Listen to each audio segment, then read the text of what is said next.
नमस्कार. जय किसान. आपण पाहता वावर न्यूज.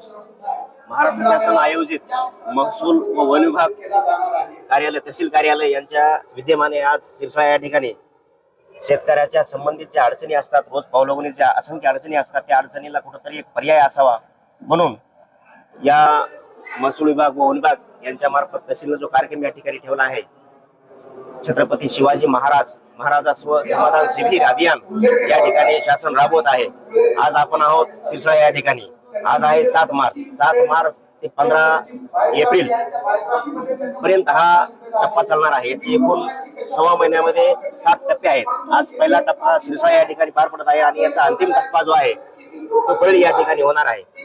तसं पाहता शेतकऱ्यांना पाऊले अडचणी असतात, त्या अडचणीला कुठेतरी समस्याला कुठेतरी शेतकऱ्याची अडचण कमी व्हावी म्हणून शासन प्रत्यक्षात शेतकऱ्याच्या दारी या शिबिराच्या मार्फतून येत आहे.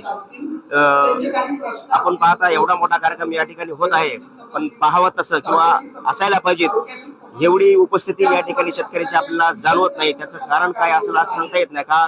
तर या कार्यक्रमाला पब्लिक आता ह्या अडचणी आहेत, शेतकऱ्यांना ज्या अडचणी असतात तर पावली समस्या असतात, या समस्या कुठेतरी सुटाव्यात म्हणून शेतकरी या ठिकाणी असंख्य प्रमाणात असायला पाहिजेत.